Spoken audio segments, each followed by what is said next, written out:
Everyone wants a happily ever after. You want one, I want one, your grandma wants one. But I'm willing to bet that your happily ever after includes that one love of your life. The one person who makes your heart beat like the rain outside stormy weather. So you probably figured out at this point, same thing I figured out though, is that there are way more villains out there than people who are willing to come sweep you off your feet. So what do? How do you find that one person who's supposed to be there with you for the rest of your life? Well, you're just gonna have to stick around to find out.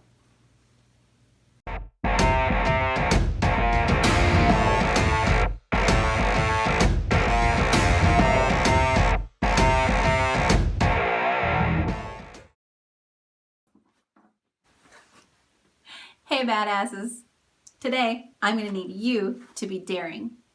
Nope, I'm not talking about the kind of daring where you pull out a sword and you go skewer some motherfuckers like it's a medieval barbecue. I'm talking about something way scarier than that. I'm talking about going out and admitting that you, yes you, the badass that you are, don't have all the answers. You, the badass who's crushing things out there, is doing it all fine by yourself, thank you very much, that you need somebody, that you want somebody. Even if you don't need them, you want them. So why does it take daring to admit that? Well, because it scares you, that's why. Yeah, that feeling, that little twinge in your gut when I even said it, a little twisty feeling, that's what that is, that's fear. Let's be real here. But why? Why is it so scary to admit that? Well, there's two reasons. The first one is total BS, but we have to address it because it's inside all of us, and I know it is. It's this idea that we have to be these perfect, infallible beasts that just lance the chaos around us like quiet lightning and perfection. To admit that not only is the chaos overwhelming, but we don't have all the answers is a scary thought because it makes you vulnerable. And if you're vulnerable, there's this idea that you're not only failing yourself, but you're failing those wonderfully imperfect people who raised you, which, in my opinion, is even worse than failing yourself.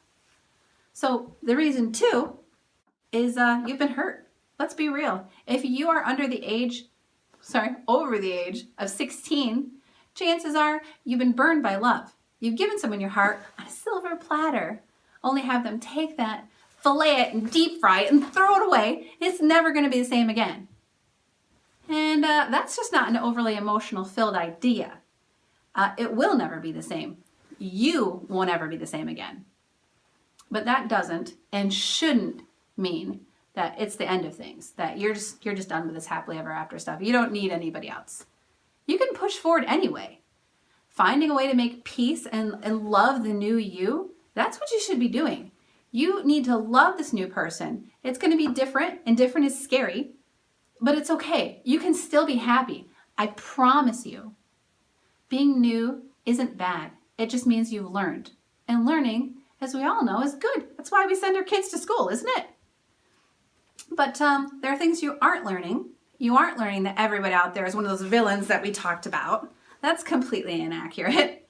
And you're not going to learn, which everyone likes to do, that you just need to do one of these. Keep people far away at a distance so they can't get too close to you and hurt you again. That's not going to give you the life you've always dreamed of. That's not going to find you that one true love. What you're supposed to learn and what you should do is take away what you did and didn't like from the relationship. What worked and what damn well didn't work. Compile a frickin' list if you have to. I don't care. For the love of God, just do it. Use it. In order to be brave enough to put that charred heart back in the chest and do that, is you have to use and learn and move forward. Find another frog to kiss. Are you getting back where you are? Where you left off right now? Yeah, probably. But you're not gonna give up.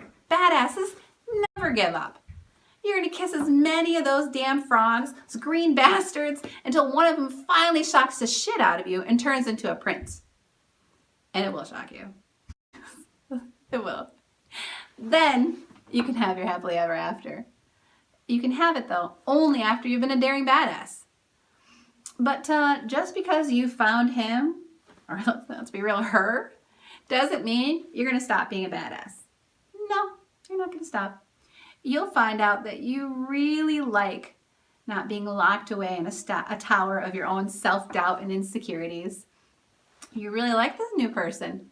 And you know what? Now that you have that prince, you can both go out and slay some dragons. Do it together because you're a badass. You can do it. So go out and be one. Badasses are close to my heart. How close, you might ask? Well, close as in I actually write stories about badass women.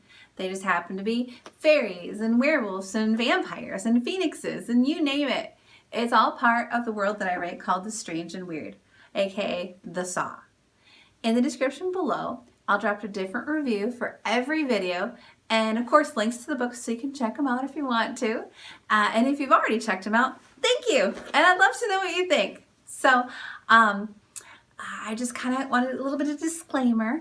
All my stories are paranormal romance. So paranormal badassery guaranteed. Panties optional, you know what I'm saying? So drop any questions or comments below and make sure to subscribe, hit the like button. Of course, shares are always appreciated. So thank you so much. And we'll see you next time, badasses.